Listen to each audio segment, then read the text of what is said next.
was wrong about VR treadmills, and this device changed my mind. This is a Catwalk C2 Plus Enhanced. I was recently given one to review by the lovely people at Catwalk. This is a sponsored video, but I will be giving my honest thoughts on this treadmill and if it's worth your hard-earned money. Now, in the past, I have been skeptical of these omnidirectional treadmills, or slide mills as they're better known, including Catwalk, because I had bad experiences with them. I never owned one myself, but from the various demos I tried over the years, they never felt super realistic. The software was glitchy and there was a lot of problems. But I'm happy to say that with this newest version of the Catwalk, a lot of these problems seem to be gone, and it's become one of my favorite new devices to use with VR. So let's start with the setup. I unfortunately did not get any footage of me setting this up, but I'm not going to sugarcoat it. The setup was probably my least favorite part. It's simple enough to follow along with. I did have to watch a few tutorial videos when I got confused, and some of the parts of the treadmill are very heavy. So wherever you plan to set this up, make sure it's going to stay there. The C2 Plus Enhanced does come with some little wheels at the bottom, so you can kind of scoot it around a little bit, but I haven't tried it, and it probably still won't be that easy to move. After you initially set up the treadmill, it's a breeze to get through the rest of the process though. Pairing the sensors is very easy to do, and the new C2 Plus software is awesome. There's a VR head, which is very useful when you're in or outside of VR. You can change the LED lights, and it pairs directly with their Cat Smart armband, which they also sent me. I love this thing. It's a heart rate monitor and it tracks a bunch of fitness data. I used to use another heart rate monitor for live streaming, but I'm probably just gonna stick with this now. It pairs much faster to my PC, and it's easy enough to display on OBS.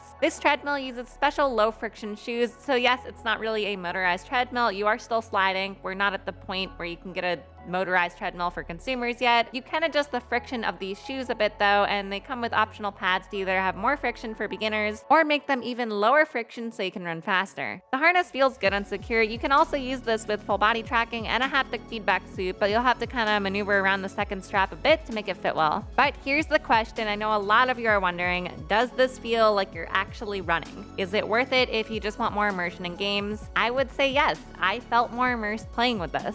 Look, it's no secret that I have been skeptical of these devices in the past. I've made several videos talking about how much I don't like them, but those were older models, and the software and hardware has advanced enough to where I now feel comfortable recommending this for VR. I felt like I was running, and I feel like I could probably even sprint on this. I just need to practice more. If you are serious about your VR gaming addiction and you want to get in shape, this is a great way to do it. You can feel less guilty about playing video games because you are technically working out at the same time. But if you just want more immersion in games and don't care that much about working out, this is also a great device. This isn't just because of the sponsorship. I genuinely think this is a fun device to use, and I will personally be using this a lot, not just for content, but for fun.